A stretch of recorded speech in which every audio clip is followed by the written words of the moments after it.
Hello and welcome to what is now the annual Dark Histories Christmas Campfire episode. This is the third, which is pretty cool, and it's definitely going to be the longest. And that's all thanks to you guys for sending in your awesome stories. And I thought today, before I get to the reader stories, we'd open with a short story by M.R James, who really was kind of the master of this, or one of the masters, and he wrote these short stories, many of them, precisely for this reason. He would write short stories at school when he was boarding at Cambridge and tell his friends them at Christmas over candlelight. And then he obviously went on later to publish them in books. This one was published in 1911 in a compendium of his ghost stories called More Ghost Stories of Antiquity. And fittingly, I guess, it's called A School Story. So yeah, I thought we'd open with this, and then afterwards we'll get into the reader's stories. So let's pretty much just crack on, because we've got plenty of stories. Two men in a smoking room were talking of their private school days. At our school, said A, we had a ghost footmark on the staircase. What was it like? Oh, very unconvincing. Just the shape of a shoe with a square toe, if I remember right. The staircase was a stone one. I never heard any story about the thing. That seems odd when you come to think of it. Why didn't someone invent one, I wonder?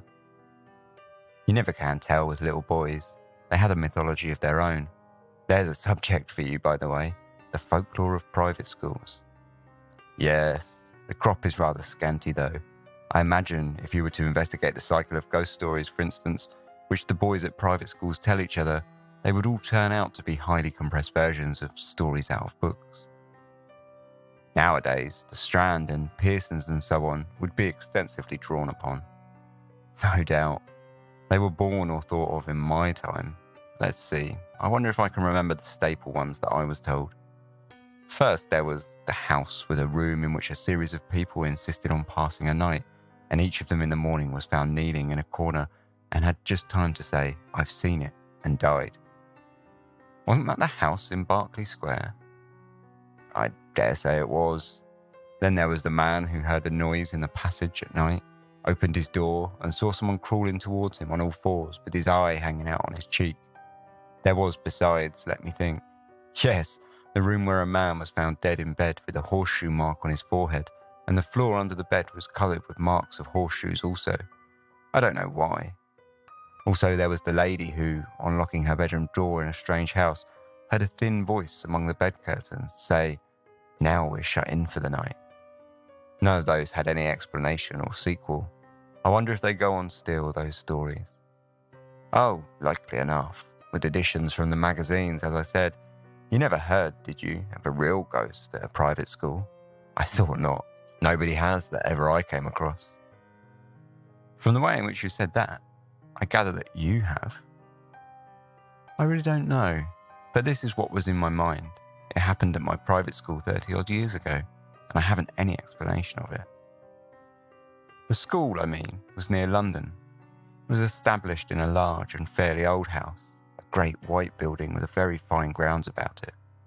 There were large cedars in the garden, as there are in so many of the older gardens in the Thames Valley, and the ancient elms in the 3 or 4 fields which we used for our games.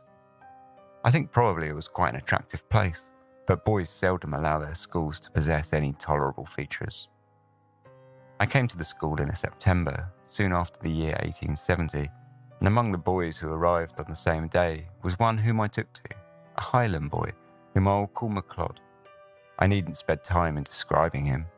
The main thing is that I got to know him very well. He was not an exceptional boy in any way, not particularly good at books or games, but he suited me. The school was a large one. There must have been from 120 to 130 boys there as a rule, and so a considerable staff of masters was required, and there were rather frequent changes among them. One term, perhaps it was my 3rd or 4th, a new master made his appearance. His name was Samson. He was a tallish, stoutish, pale, black-bearded man. I think we liked him. He had travelled a good deal and had stories which amused us on our school walks, so there was some competition among us to get within earshot of him. I remember too, dear me, I haven't hardly thought of it since then, that he had a charm on his watch chain that attracted my attention one day, and he let me examine it. It was, I now suppose, a gold Byzantine coin. There was an effigy of some absurd emperor on one side. The other side had been worn practically smooth, and he had cut on it, rather barbarously, his own initials, GWS, and a date, 24th July, 1865. Yes, I can see it now. He told me he had picked it up in Constantinople. It was about the size of a florin, perhaps rather smaller. Well, the first odd thing that happened was this. Samson was doing Latin grammar with us. One of his favourite methods, perhaps as a rather good one, was to make us construct sentences out of our own heads to illustrate the rules he was trying to make us learn. Of course, that is the thing which gives a silly boy a chance of being impertinent. There are lots of school stories in which that happens, or anyhow there might be. But Samson was too good a disciplinarian for us to think of trying that on with him. Now, on this occasion, he was telling us how to express remembering in Latin, and he ordered us each to make a sentence bringing in the verb memini, I remember. Well, most of us made up some ordinary sentence, such as, I remember my father, or he remembers his book, or something equally uninteresting, and I dare say a good many put down memini librum meum, and so forth, but the boy I mentioned, McLeod, was evidently thinking of something more elaborate than that. The rest of us wanted to have our sentences passed and get on to something else, so some kicked him under his desk, and I, who was next to him, poked him and whispered to him to look sharp, but he didn't seem to attend. I looked at his paper and saw he had put down nothing at all, so I jogged him again harder than before and upbraided him sharply for keeping us all waiting. That did have some effect. He started and seemed to wake up, and then very quickly he scribbled out a couple of lines on his paper and showed it up with the rest. As it was the last, or nearly the last, to come in, and as Samson had a good deal to say to the boys who had written Memeniscus Patri Meo and the rest of it, it turned out that the clock struck 12 before he had got to McLeod, and McLeod had to wait afterwards to have his sentence corrected. There was nothing much going on outside when I got out, so I waited for him to come. He came very slowly when he did arrive, and I guessed there had been some sort of trouble. Well, I said, what did you get? Oh, I don't know, said McLeod. Nothing much, but I think Samson's rather sick with me. Why? Did you show him up some rot? No fear, he said. It was all right as far as I could see. It was like this. Memento, that's right enough for remember, and it takes a genitive. Memento pute inter quarta taxos. What silly rot, I said. What made you shove that down? What does it mean? That's the funny part, said McLeod. I'm not quite sure what it does mean. All I know is it just came into my head and I corked it down. I know what I think it means, because just before I wrote it down, I had a sort of picture of it in my head. I believe it means, remember the well among the four. What are those dark sort of trees that have red berries on them? Mountain ashes, I suppose you mean. I've never heard of them, said McLeod. No, I'll tell you. Yews. Well, and what did Samson say? Why, he was jolly odd about it. When he read it, he got up and went to the mantelpiece and stopped quite a long time without saying anything, with his back to me. And then he said, without turning around, and rather quiet, what do you suppose that means? I told him what I thought. I couldn't remember the name of the silly tree, and then he wanted to know why I put it down. And I had to say something or other, and after that he left off talking about it, and asked me how long I'd been here, and where my people lived, and things like that. And then I came away. But he wasn't looking a bit well. I don't remember any more that was said by either of us about this. Next day, McLeod took to his bed with a chill or something of the kind, and it was a week or more before he was in school again, and as much as a month went by without anything happening that was noticeable. Whether or not Mr. Sampson was really startled, as McLeod had thought, he didn't show it. I am pretty sure, of course, now, that there was something very curious in his past history, but I'm not going to pretend that we boys were sharp enough to guess any such thing. There was one other incident of the same kind as the last which I told you. Several times since that day, we had had to make up examples in school to illustrate different rules, but there had never been any row except when we did them wrong. At last there came a day when we were going through those dismal things which people call conditional sentences, and we were told to make a conditional sentence expressing a future consequence. We did it, right or wrong, and showed up our bits of paper, and Samson began looking through them. All at once he got up, made some odd sort of noise in his throat, and rushed out by a door that was just by his desk. We sat there for a minute or two, and then, I suppose it was incorrect, but we went up, and I, one or two others, to look at the papers on his desk. Of course, I thought someone must have put down some nonsense or other, and Samson had gone off to report him. All the same, I noticed that he hadn't taken any of the papers with him when he ran out. Well, the top paper on the desk was written in red ink, which no one used, and it wasn't in anyone's hand who was in the class. They all looked at it, McLeod and all, and took their dying oaths that it wasn't theirs. Then I thought of counting the bits of paper, and of this I made quite certain, that there were 17 bits of paper on the desk, and 16 boys in the form. Well, I bagged the extra paper and kept it, and I believe I have it now. And now you'll want to know what was written on it. It was simple enough, and harmless enough, I should have said. Situ non veneris ad me, ego veniam ad te. Which means, I suppose, if you don't come to me, I'll come to you. Could you show me the paper? Interrupted the listener. Yeah, I could, but there's another odd thing about it. That same afternoon I took it out of my locker. I know for certain it was the same bit, for I made a finger mark on it, and no single trace of writing of any kind was there on it. I kept it, as I said, and since that time I have tried various experiments to see whether sympathetic ink had been used, but absolutely without result. So much for that.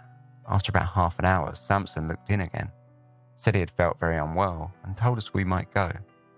He came rather gingerly to his desk and gave just one look at the uppermost paper, and I suppose he thought he must have been dreaming. Anyhow, he asked no questions. That day was a half holiday, and next day Samson was in school again, much as usual. That night, the third and last incident in my story happened. We, McLeod and I, we slept in a dormitory at right angles to the main building. Samson slept in the main building on the first floor. There was a very bright full moon. At an hour, which I can't tell exactly, but sometime between 1 and 2, I was woken up by somebody shaking me. It was McLeod, and a nice state of mind he seemed to be in. Come, he said, come, there's a burglar getting in through Samson's window. As soon as I could speak, I said, well, why not call out and wake everybody up? No, he said, I'm not sure who it is. Don't make a row, come and look. Naturally, I came and looked, and naturally there was no one there. I was cross enough and should have called McLeod plenty of names, only I couldn't tell why. It seemed to me that there was something wrong, something that made me very glad that I wasn't alone to face it. We were still at the window looking out, and as soon as I could, I asked him what he had heard or seen. I didn't hear anything at all, he said, but about 5 minutes before I woke you, I found myself looking out of this window here, and there was a man sitting or kneeling on Samson's windowsill and looking in, and I thought he was beckoning. What sort of man? McLeod wriggled. I don't know, he said, but I can tell you one thing. He was beastly thin, and he looked as if he was wet all over, and, he said, looking around, whispering as if he hardly liked to hear himself, I'm not at all sure that he was alive. We went on talking in whispers for some time longer, and eventually crept back to bed. No one else in the room woke or stirred the whole time. I believe we did sleep a bit afterwards, but we were very cheap next day. And next day, Mr. Samson was gone. Not to be found, and I believe no trace of him was ever to come to light since. In thinking it over, one of the oddest things about it all has seemed to me to be the fact that neither McLeod nor I ever mentioned what we had seen to any third person whatever. Of course, no questions were asked on the subject, and if they had been, I'm inclined to believe that we could not have made any answer. We seemed unable to speak about it. And that is my story, said the narrator.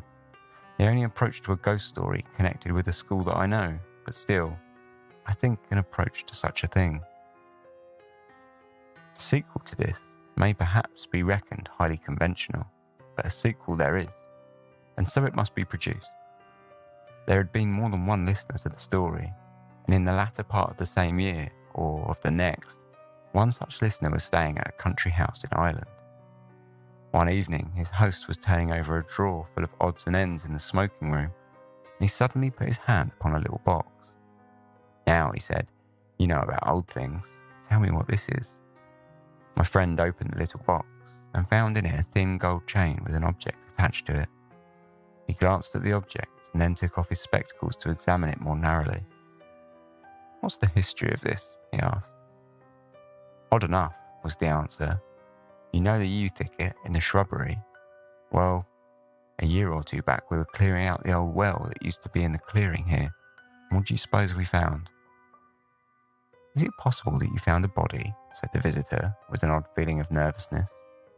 "We did that. But what's more, in every sense of the word, we found two."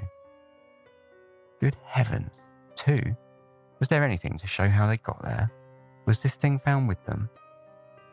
"It was, amongst the rags of the clothes that were on one of the bodies. A bad business, whatever the story of it may have been. One body had the arms tight around the other. They must have been there 30 years or more, long enough before we came to this place. You may judge we filled the well up fast enough. Do you make anything of what's got on that gold coin you have there?" "I think I can," said my friend, holding it to the light, but he read it without much difficulty. "It seems to be GWS, 24th of July, 1865. So that was M.R. James, who wrote many a ghost story. Many that are actually, I think, a lot better than that one, but they were all quite long. So I obviously wanted to start with something short. I didn't want to take away from, the kind of make it too long and overbearing, because we got, say, all the great listener stories to get to that are really the focus. But I did want to include one because I just thought it would be fitting, considering he, launched his whole literary career really purely based on telling ghost stories at Christmas. I really recommend, if you haven't read or listened to any of them, I really recommend them. You can get, there's loads of them on Audible, and you can probably get them on YouTube as well, things like that, I would have thought, because they're pretty famous and they're pretty old, a lot of them, so they're out of copyright and such. But yeah, they're excellent. There's a lot of compendiums around. I think he's sort of up there with, Poe and Lovecraft for kind of stories for me. But anyway, let's get on to the listener stories. First of all, I should say that thank you very much to everyone who sent me in stories. I'll be getting back to each and every one of you personally to say thank you. If you did send me an email with a story and I've included it and I haven't got back to you yet, it's purely because I was receiving them whilst I've been at work the last sort of month or so, and I was just kind of flagging them as unread and then putting them to one side so that I knew I was going to finish work around about the 21st for Christmas. And I wanted to kind of sit down and actually focus and read through them and put this whole episode together then. So I will be getting back to you to say thank you personally. So yeah, if I haven't yet, I will do.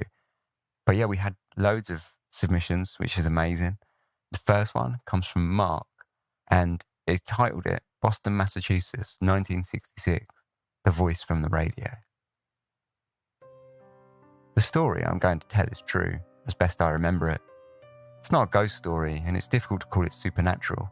You might say it seemed like a glitch in the Matrix, one of those things that can't happen but did.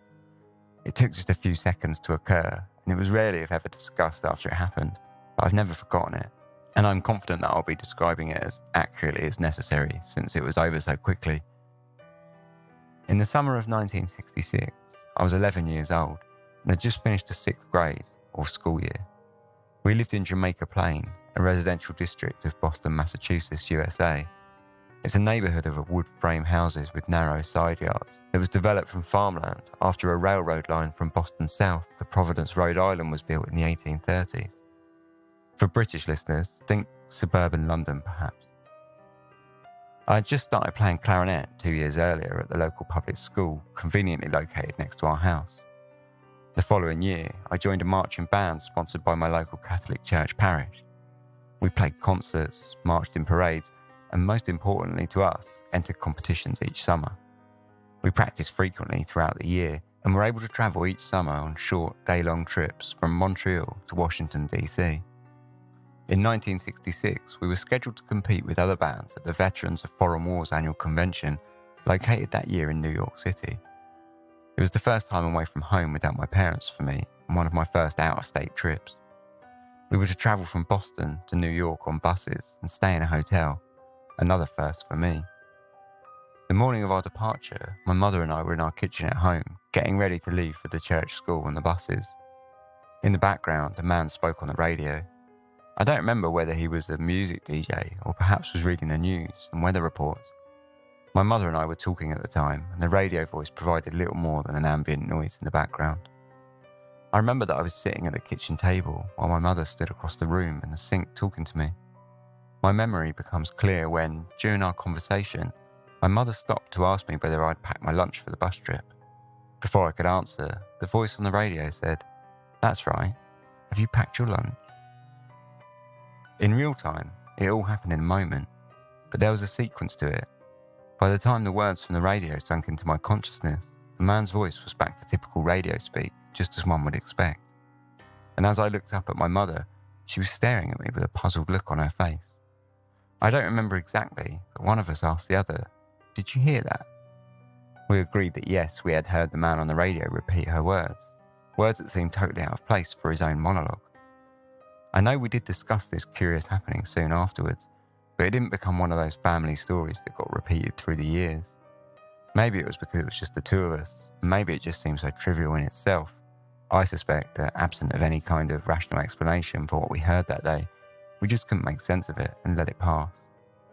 I think it was M.R. James who said that real ghost stories would be, to paraphrase, short and almost trivial, a momentary occurrence without any logic, plot or message. That's what happened to us, and no ghost honoured us with its presence. The closest I can get to making sense of it is, as above, the reference to the movie The Matrix, in which a déjà vu scene represents something gone wrong with the way we see reality. And to M.R. James's real ghost stories, I too have no plot or denouement to offer. In a few seconds, something happened. It shouldn't have, but it did, and then it was over. And soon afterwards, I took my suitcase and my lunch and went off to the bus and to New York, and I suspect, though I can't swear to it, that I told my friends about the weird thing that happened before I left home.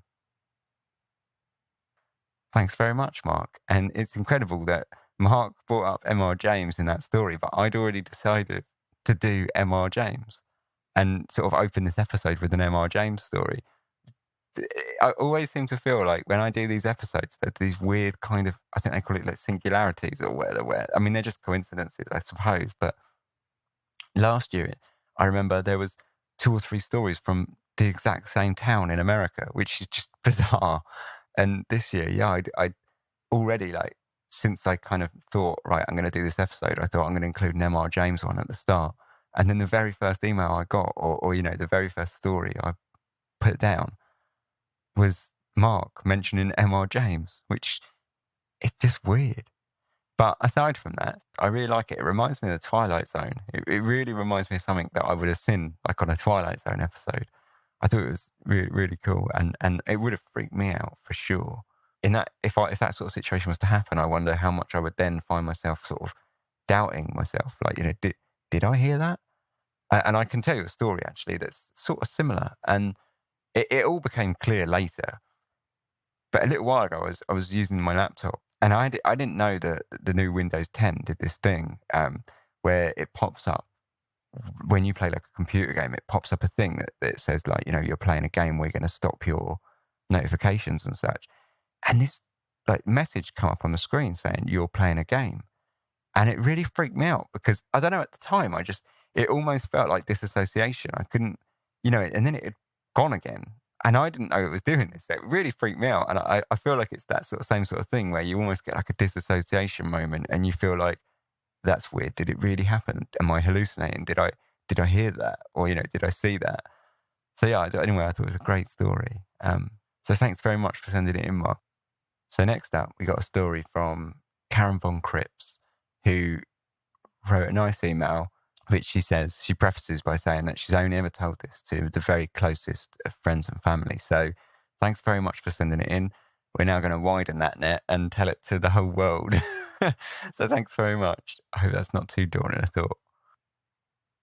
I used to be married to a serving soldier of the 3rd Parachute Regiment, and we took up residence in my army quarter in Church Crookham following our wedding in 1985.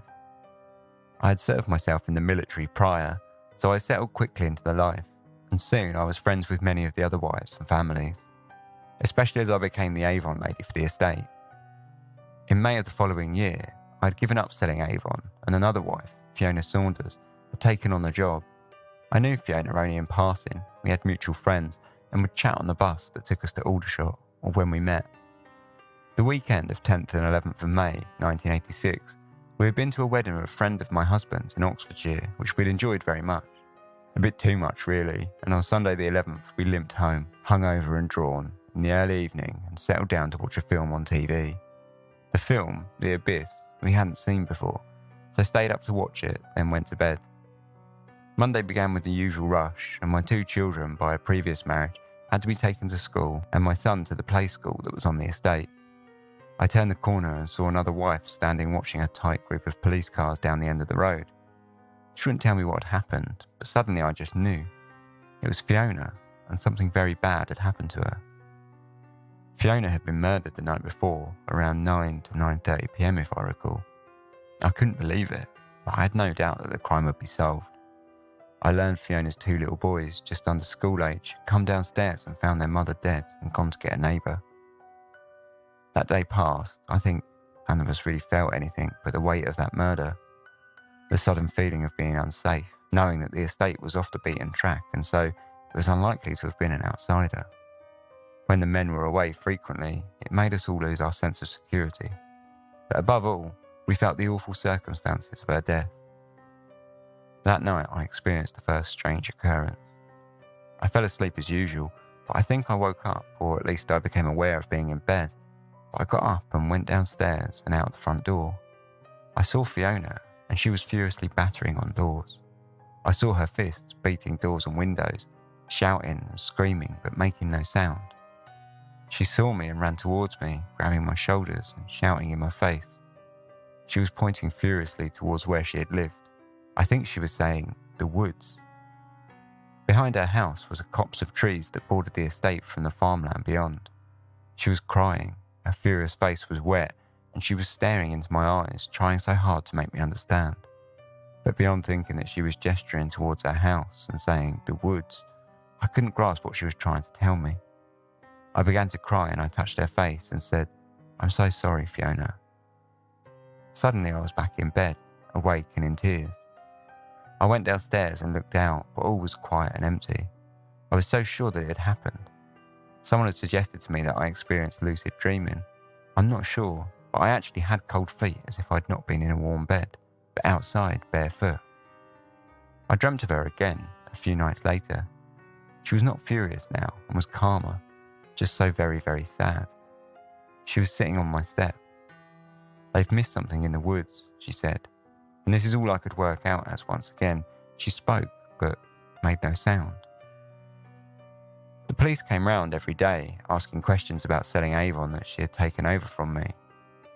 They wanted to know what houses she went to and if anyone on that route was odd in some way, if I'd ever felt uncomfortable or noticed anything.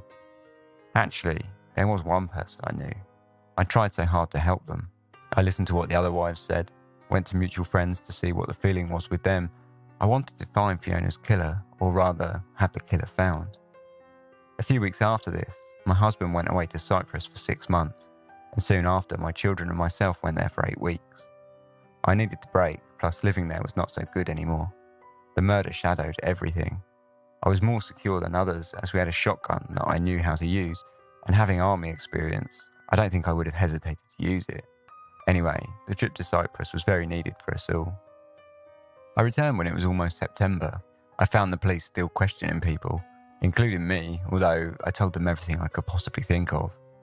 There was one policeman very interested in the guy that I felt was a bit odd, and he'd been out that evening. But I also recalled how angry Fiona was that night when I had seen her beating at doors and windows, clutching painfully at my shoulders and shouting in my face so furiously.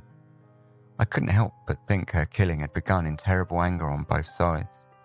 But the police told me there had been 2 cups washed on the draining board as if someone had been there and maybe come back, or that she had washed the cups after the contents were drunk, had been attacked just then when she had returned to the sitting room. I couldn't tell them I had had a weird dream where she was in such a fury. I remember thinking, if only I could be sure the dream was real. A few days later, maybe a few weeks, I again woke up inside my sleep. I got up and I just knew that she was there. I didn't turn on the light, but I went out of my room and down the stairs. There was 2 flights of steps and a landing halfway. On this landing was a small window, and through the curtains on this window was some light from outside. By this I saw a dark shape standing on the stairs. I went to her because I had no doubt at all who the dark shadow was. I stood before her and I said, "I did my very best, Fiona.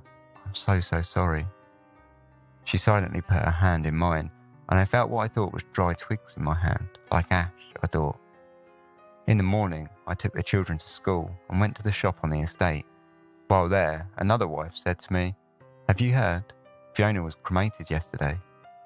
I thought, like ash. Fiona Saunders' murder was never solved. I tried to call the police every few years to ask for an update after I heard her mother had died a few years later, but there was nothing that I could do that changed anything, nothing that I could recall to awaken some interest in her. On the website for Thames Valley Police is her murder listed unsolved and the date, January the 1st, in error. I do hope this proves interesting. Every word is true. Thanks very much, Karen. It is interesting. I assume you've never had any more kind of dreams since then. I'd be interested to know, have you ever had any other dreams that have been, that you could perhaps say were kind of psychical, I guess? But anyway, yeah, interesting story. Thanks very much for sending it in. It's fantastic. So next up, we got a story from Amanda from the deep snows of Colorado. Thanks very much, Amanda. Amanda says that she was hoping to send in a flash fiction that she'd written that was shortlisted for a prize, but this organisation has made it lost to me. So instead, I wrote up a memory that might suit your scary Christmas theme. So thank you very much for writing the memory up. It's fantastic. And definitely go dig up your story and send it in, because I'd like to read that as well. And Amanda's story starts some 20 years ago. 20-some years ago, I was a history major in college with a summer job at the city's museums. That particular summer, I filled in for the regular site interpreter at the Meeker House. Site interpreter is to tour guide what custodian is to janitor. The Meeker House is one of the oldest homes in Greeley, Colorado, built of abode on the high plains of Colorado. It was the residence of the city's founder, Nathan Meeker. Mr. Meeker was a war correspondent for the New York Tribune during the US Civil War. His mentor and patron was Horace Greeley, who would one day lose the election for the US presidency. Mr. Meeker was an idealist who, with Mr. Greeley's funding, launched the Union Colony in what is now Greeley, Colorado. The Union Colony was a post-war utopian society, not unlike the biodome of the following century. Yet at the dawn of eugenics, coupled with post-war fatigue, the original 700 members of the Union Colony were limited to wealthy, white, married Christian men. Mormons and Catholics need not apply. Mr. Meeker, like all idealists, would not see an end to violence through his vision. Rather, when his patron, Mr. Greeley, died, Mr. Greeley's surviving daughters were keen to settle Mr. Meeker's debts to their father's estate. This led a newspaperman to take a job as the US agent at the White River Indian Reservation. His narrow perspective of what was a righteous life led to his own death the following year when he enraged the Ute tribe by ploughing under their culturally important racetrack to make way for fields for planting. During the Meeker massacre, when Meeker and all of his male employees were killed, Meeker's wife Arvilla and daughter Josephine were taken captive by the Ute tribe. The wife and children of another Indian Agency employee were also taken hostage. Arvilla sustained but survived a gunshot wound. All 3 women, it is claimed, were sexually assaulted by their captors. After the massacre, the women returned to their home, though Josephine was soon off to Washington, D.C. During my time working there, it was much as it was during Mrs. Meeker's convalescence. Even before the Meeker massacre, the property was marred by tragedy. Before moving in, the Meeker's oldest son had died of tuberculosis at the Union Colony.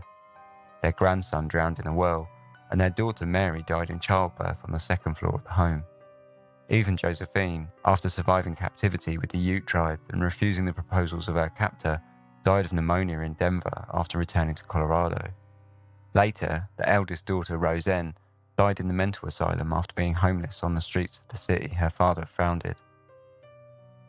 One day, not long before closing the Meeker House Museum, a storm started brewing. This is not unusual in the late spring, early summer on the high plains of Colorado. The sky grew dark and the house followed suit. The electricity flickered, as it was prone to do in a house that was built before the onset of modern conveniences. I heard the wind pick up, and I knew that the thunder was not far behind. As it was nearly time for me to leave, I counted up the take for the day using a calculator to add up the checks before placing a summary receipt into the cash bag. Intently adding sums and sitting at the dining table, I was startled by a loud crash of thunder, but soothed by the fact that it was not unordinary. Then, I heard a loud slam upstairs. I knew I was alone in the house, as it had been more than an hour since the last tour when I escorted our visitors from the upstairs. The windows hadn't been opened in years and were most likely painted shut. The trees stood far enough from the historic home to pose no threat, and the noise was the unmistakable sound of a slamming door. I hurried through, placing the money where it was to be picked up by the manager the following morning, locking it up, double-checking the front door lock, and then setting the alarm as I rushed out the back and locked the door as well. I was well on my way home through the thunderstorm, my windshield wipers swiping at the heavy rain, when I distinctly remembered that all of the doors in the upstairs rooms were removed from their hinges to allow better views from the velvet ropes that held the tourists back from the sanctuary of the Meekers' private quarters. A few years ago, my husband's grandfather passed away. He has a memorial, along with his son and parents and grandparents in Lynn Grove Cemetery. My children's ancestors, who were early colonists to the high plains of Colorado, are buried near the Meeker clan, and I hope they all rest peacefully this winter. Thanks very much for your story, Amanda. And I'm glad I'm not the only one that would have just booked it straight out there. Because whenever you watch horror films, for example, the sound of the door would have slammed and they would have, lit a candle or something and walked up there. But in reality that you just book it out there as fast as you can. But again, it was another one of those cracking stories where there's a sudden realization and a sudden moment rather than like a over-the-top creepy ghost. So yeah, it seems like we're on a bit of a theme tonight. Thanks very much for your story. Next up, this is from, and I'm bound to get this name wrong, I think M. Shawfish, but it's all one word. So I'm not sure if that's a typo or if you just got a name that I can't pronounce, but I think it's probably M. Shawfish. But anyway, do shout at me if I've got that wrong. She's a skeptic. Always been a skeptic. I've never seen a ghost. I don't necessarily doubt folks who say they've encountered them. It's just outside my scope of experience. So I'd understand the hesitation of others to believe the following story I'm going to tell. It's a strange one, but if hearing someone has experienced something similar, that would be kind of cool. So yeah, if you've experienced anything similar, get in touch, stick it in the comments, and we can see. Like most kids, I always wished I could fly. It was Superman's coolest and most enviable superpower as far as I was concerned, and it was one that I never failed to adopt when playing imaginary games on the playground. Furthermore, I've always savoured my epic reoccurring dreams of flight, even though on some level I've always suspected that such dreams, and the swimming-like sensations of flight in those dreams, might simply be residual genetic memory embedded from my forebears of millions of years ago as they made the evolutionary leap from bacteria to tadpoles. But my relationship to flight changed on September the 23rd, 1993. I was 16 years old, laying asleep on my back and facing the ceiling when I awoke with a strange feeling. I realised, though my head was touching the pillow, that the rest of my body wasn't. I was somehow elevated from my neck to the length of my feet, risen about 3 to 4 inches off my bed. My head wasn't elevated, I suspect because the pillow was of the appropriate height to match the new height to which my body had inexplicably lifted off the mattress. The sensation, for the lack of a better word, floating, didn't really feel like anything other than the complete lack of any bedsheets below touching my skin or bending under my weight. And so soon had I realised what was happening, I slowly lowered the short distance back to the mattress and gently sunk in. It was easy, pleasant, and very non-dramatic. Well, that was bizarre, I thought, and then like any sane person, assumed that had been another classic flight dream, So I relinquished my bewilderment and made for sleep again. That didn't last long, however. Some minutes later, I was pulled from my slumbers once more by what I can only describe as a lifting sensation. Like when you're on a flight and you know the plane that just rose several feet or fell several feet, and you get that little lurch in your stomach. This time, when I opened my eyes, I was raised at least a full 6 inches off the mattress, and even more awake than before to take all of this insanity in. My head was now lifted too, since I was higher than the pillow. And after a moment of calibration that this thing was actually happening to me, again, I then sank slowly back into the mattress as before, feeling the skin on the back of my arms reconnect with the cool threads of the bedsheets below, rejoining the rest of the slaves to gravity. I wasn't the least bit drowsy. In fact, I was so awake at this point that I reached for my journal on the bedside table to write about it in giddy sentences like, "That was not a dream, that was real. I have achieved flight," or some such nonsense. However legitimate the experience might have been, it's rather silly now to look back on my reaction. No, I was not a superhero. No, I wasn't some enlightened yogi who had surpassed physical laws. I was a tired kid who had probably consumed too much Twin Peaks and Hamburger Helper and somehow woke up above his bed. What in God's name was that?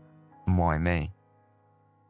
When I finally did turn out the light and go back to sleep, I went into vivid dreams wherein the same lifting sensation happened again, this time lifting me into a full standing position. But I have no proof that the third sensation was anything other than a dream. The next day, I met up with my 2 best friends who lived in my neighbourhood. We convened outside our houses to discuss the previous night's events with the utmost seriousness. Theories flew. One included astral projection, which I dismissed. I'd experienced sleep paralysis before, and in that rather uncomfortable state, I believed myself able to push out of my body and move around the room, etc.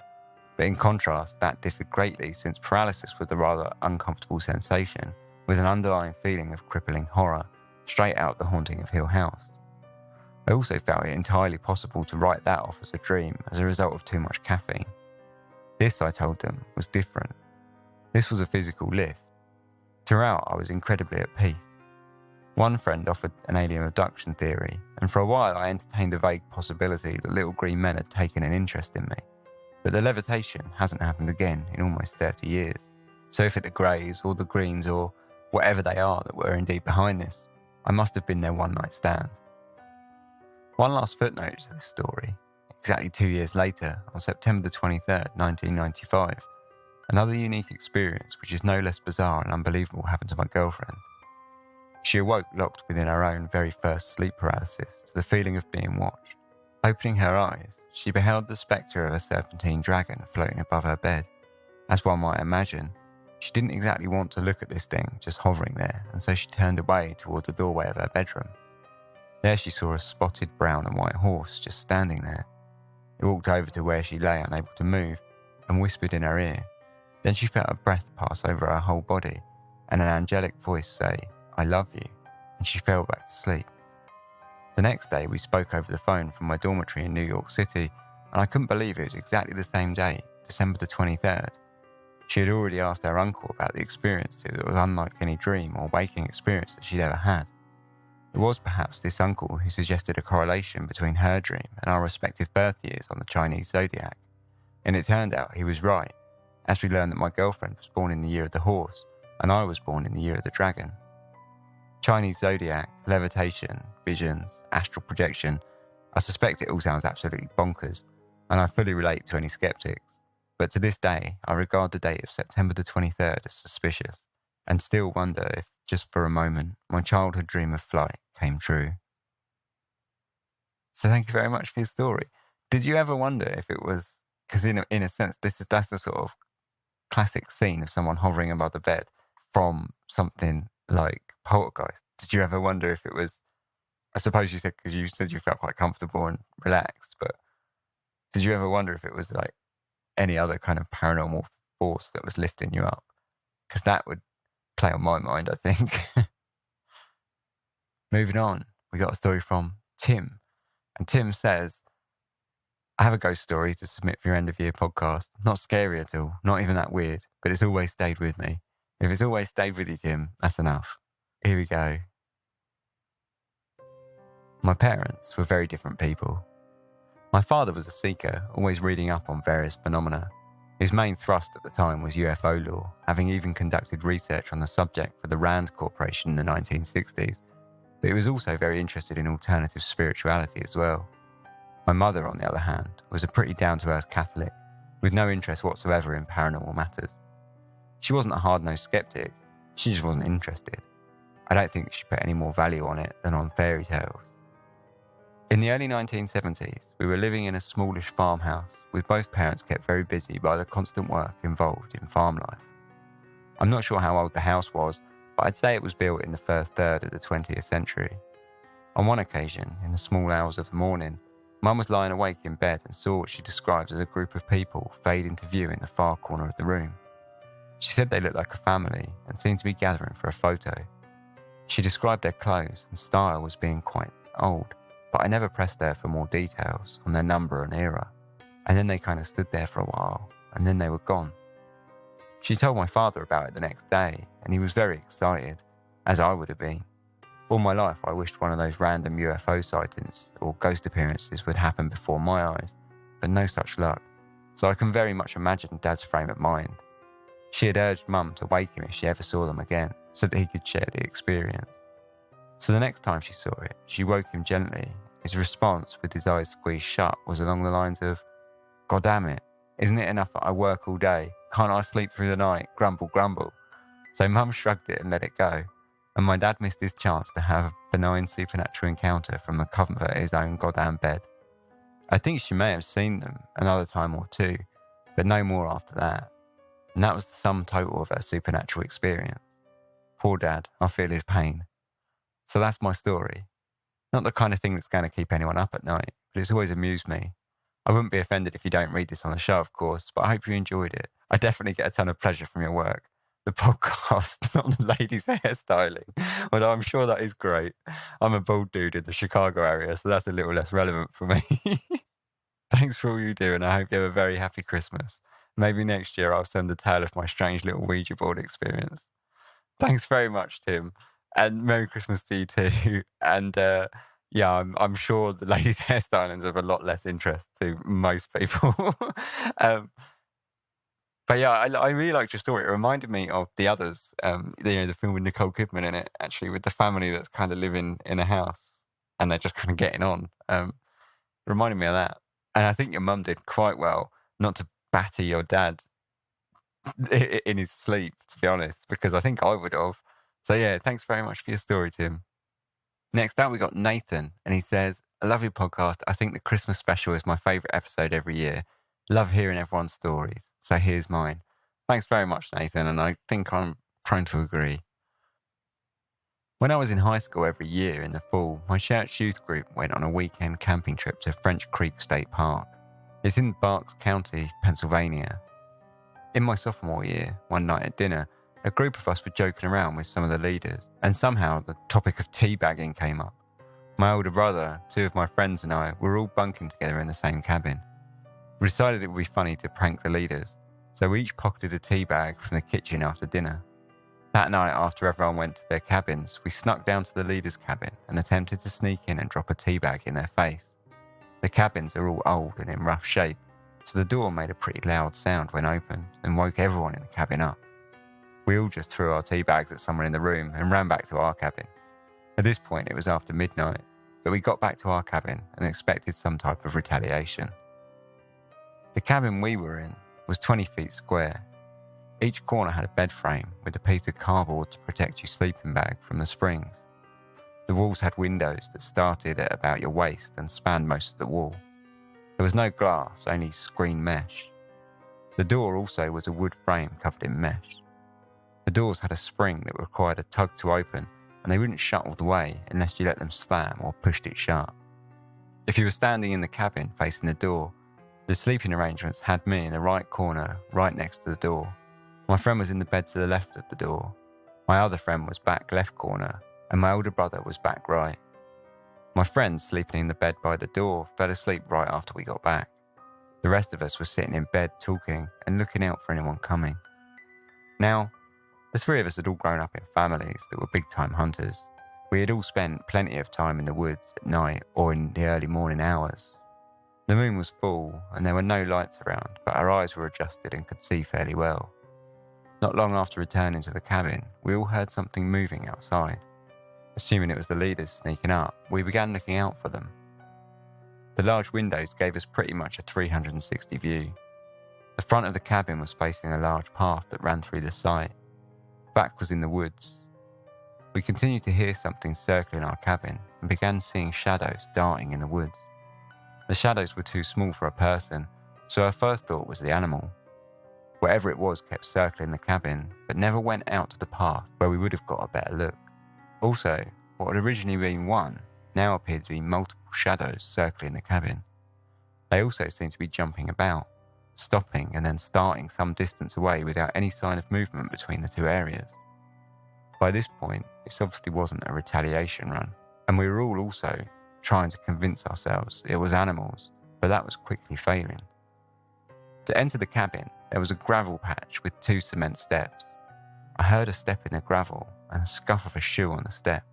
I turned in my bed, being the closest one awake to the door, and ready to jump at whoever came in. The door opened 4 or 5 inches and hung there for a few seconds before letting go, but did not have enough force to completely close. I immediately sat up and heard the same scuff on the step and step in the gravel. There should have been someone right outside my window, but no one was there. Out front of the cabin was just the open area with nowhere to hide in the second it took to sit up. As I was sitting there looking out the window, my friend noticed the door and said it's open. I told him that it had opened by itself and that no one was there. That had him freaked out, and he pulled his bed away from the window. At this point, the shadows had stopped, and whatever was circling the cabin disappeared. We asked the leaders about it the next morning, and they said they never left their cabins and that they had gone back to sleep as soon as we left. My brother then told us how the year before he had gone back to his cabin to change the first night after dinner. We always did a big capture the flag game in the dark on the first night. While alone in his cabin, he saw a shadow rise up from the floor. He said it ended up about the height of a person, and so dark it blocked out anything behind it. He froze and felt like he couldn't move as it slowly drifted towards him. It was a few feet away when he heard someone coming, and it disappeared right before one of his bunkmates opened the door. He didn't know what to make of it, and so he had never told anyone. So yeah, that's my story. All 3 of us are very experienced outdoorsmen and are still convinced that it was no animal circling our cabin. Thanks very much, Nathan. What interests me is, and I guess it's part of what makes the stories so intriguing as they are, but now I'm really curious to know, what your thoughts are on it. If you don't think it was animals, what do you think it was? Is it one of those things that you just think, I'm not really sure, I don't have an explanation, or do you have like theories of your own or whatever? I'd love to know and be interested to find out. But thank you very much for your story. I would have honestly been like phoning my parents and telling them to come pick me up as soon as I heard that door slam, to be honest. I'm not cut out for this kind of stuff. Next story we've got is from Ali in Worcestershire. And Ali says that she has a little story that she wanted to send for the Christmas Campfire episode. I've remembered this since my grandmother told it to me many years ago. It's just a short one, and I understand if you don't use it, but if you need one to fill a couple of minutes, you might find it interesting. Absolutely not to fill a couple of minutes, Ali. Everyone is welcome to send stories in for this, and they all get read out. So absolutely, it's worth including. So thank you very much for sending it in and taking the time to write it out. I would like to share with you a story that was told to me as a young girl by my late grandmother, Gwen. I should start by saying my grandmother, although short in stature, was no shrinking violet and was not easily frightened, as was demonstrated by an amusing incident in her later years when she grabbed an antique sword from beside the front door and with it proceeded to poke a persistent conman who, misguidedly, thought he could persuade her to allow him indoors. Despite her plucky nature, the following story had been forever etched in her memory, an unsettling experience, seemingly without a worldly explanation. Gwen was born in 1911 near the Welsh border in Herefordshire, and during her teenage years, she worked as a nurse at a newly converted hospital treating patients for scarlet fever and diphtheria, a highly contagious and potentially fatal infection. Thankfully now rare in the UK. The hospital had previously been a workhouse, an off-Dickens reference institution, providing the most destitute men, women and children with basic accommodation and employment in a generally harsh environment. Built in the early 1800s, this workhouse had recently been converted to a hospital, as would become common practice with the abolition of workhouses around 1930. Men's and women's wards were separate, and on Gwen's first night shift, she was undertaking her rounds alone on the male ward when she saw, walking slowly towards her in the dim light, an elderly lady. Gwen bid the elderly woman good night and continued on as the figure walked silently and slowly past, her head bowed, clutching a black shawl around her shoulders, without acknowledging Gwen. Just as the lady had passed, Gwen suddenly realised that this was the men's ward and that the lady must have got lost. She turned around to assist the lady, only to find the ward, apart from the sleeping male patients and herself, completely empty. Gwen looked around. There was nowhere that the lady could have gone, and she certainly couldn't have walked out of the long Victorian ward that quickly. Thinking about it, Gwen didn't recognise her as a patient from the women's ward either, and her black shawl and clothing were not usual patient attire. Rather shaken by the strange experience, Gwen finished her shift and retired for an uneasy sleep in the staff quarters. On waking the next morning, still perplexed by the events of the night before, she entered the staff kitchen for breakfast. The other nurses inquired as to whether Gwen had got a good night's sleep, but upon seeing her unsettled demeanour, they asked her what was wrong and whether she was feeling unwell. When Gwen, at first hesitantly, recalled the previous night's experience and, trying to seek a rational explanation, asked if there might be a member of the staff matching the elderly lady's description or a patient that she maybe hadn't yet met, the nurses looked knowingly at one another before explaining in hushed tones that they too had seen the figure of the elderly lady in black, only to also find that she had mysteriously vanished into the haze of the kerosene lamplight moments later. Gwen never saw the lady in black again, but she never forgot the night when she may have encountered a ghostly echo from the time the hospital was a workhouse. Thanks very much, Ali. It's a great story, and Gwen sounds amazing. Super classic woman in black. I love it. Next up, we got a story from Gary, who was a train driver on the Northern Line on the London Underground. And the London Underground is just full of crazy stories, I think. There's whole books and documentaries about that. So very excited to bring you Gary's story. And he said, this happened to me in 1995. I used to be a train driver on the Northern Line. There is a section of track, deep underground. There is a blocked off tunnel. This area is used to turn the trains around. I pulled into the tunnel section and there was the man sitting on a buffer stops. I waved and he waved back. I stopped the train and shut it down and opened up the nose end door. I assumed he was a guard who had gotten out of a previous train to take a pee and his driver had left without him. As I looked out the back of the train through the now open door, there was no one there. There are no doors at that point to get into the tunnel and nowhere to hide, and only 9 inches between the side of the train and the wall. I looked under the train in case he was a fitter who had been sent to fix the train, but I could not find him anywhere. I called my controller and reported the incident and said that I was not happy to move the train as I didn't know where he was, but I was overruled and told to move. When I arrived back at East Finchley, I was taken off and my manager took me into a room and showed me a picture of a driver, and it was the man that I had seen. My manager then told me that this was a driver who had died in that tunnel of a heart attack 5 years previous, and he sometimes appeared to drivers who were having a bad time. 3 weeks earlier, I had suffered my first fatality. It gives me comfort to think that there is something after we move on. Feel free to read this or just pass it on to anyone. Thanks very much, Gary. That's a great story. I say, the London Underground is just full, chock full, isn't it, of stories like this. It's such a claustrophobic environment when you mention that it's a small thing, but when you mention that there's only 9 inches between the side of the train and the wall and stuff, suddenly, because as I was reading it, I got this vision of quite a wide tunnel. But then you realise that the underground's not like that, is it? It's really cramped. The tunnels are really cramped. So unless you're driven into a cavern, of course it was quite a claustrophobic environment. When you imagine it like that, suddenly it becomes quite a claustrophobic story. So thank you very much for sending that in. So now we're on to our last story, and this one was sent in by Sabrina on behalf of her husband, Terry. The area where I grew up in was much like any other part of rural Ireland. It had an abundance of local folk tales, centuries-old superstitions, and a wealth of ghost stories. Some treated these old ways with a sense of earnestness and would have not been ashamed to declare their belief in such things. Others treated them with derision. My parents fell into the latter category, which makes the following story all the more chilling to me. I can't remember precisely when it happened, except that it was on a Wednesday night in the late 1980s. My grandmother always visited us on a Wednesday night.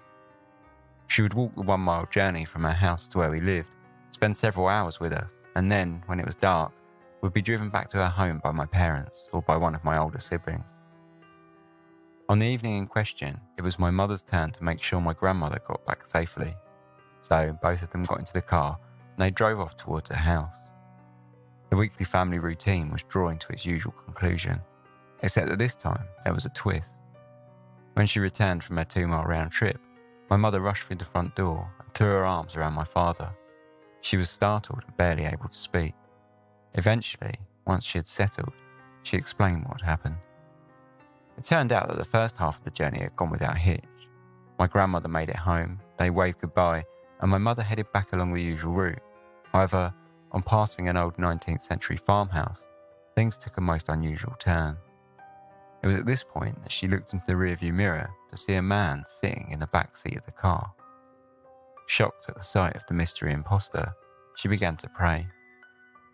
According to my mother, the man was middle-aged, wore a flat cap, and had an ashen grey face. He did not speak, nor make eye contact, nor did he appear to be in any hurry to leave.